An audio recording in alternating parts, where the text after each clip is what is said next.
ಗಣಪತಿ ಹಬ್ಬದಲ್ಲಿ ಪರಿಸರದ ಸಂರಕ್ಷಣೆಗೆ ನಾವು ಧ್ಯಾನ ಕೊಡ್ಬೇಕು.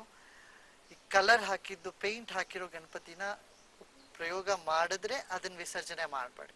ವಿಸರ್ಜನೆ ಮಾಡೋ ಹಾಗಿದ್ರೆ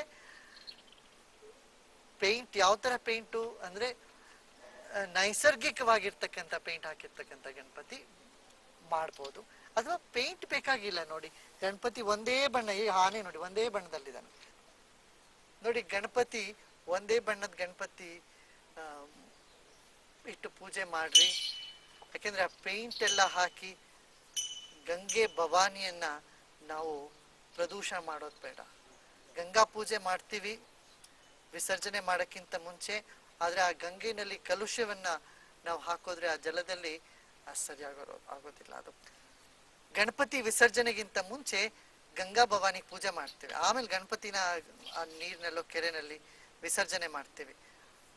ಆ ಗಂಗೆಗೆ ಪೂಜೆ ಮಾಡ್ಬೇಕು ಅಂತ ಅನ್ನೋ ಅರ್ಥ ಇದು. ಅದ್ರಲ್ಲಿ ಕಸವನ್ನ, ಬಾಳೆ ಕಂಬಗಳನ್ನ, ಮತ್ತೆ ಪೇಂಟ್ ಹಾಕಿರೋ ಗಣಪತಿಗಳನ್ನ ಬಿಟ್ಟು ಕಲುಷಿತ ಮಾಡ್ಕೊಡ್ತೀವಿ. ಹಾಗೆ ಮಾಡಿದ್ರೆ ಅದು ಗಂಗೆಗೆ ಸಮ್ಮಾನ ಮಾಡ್ದಂಗೆ ಆಗೋದಿಲ್ಲ.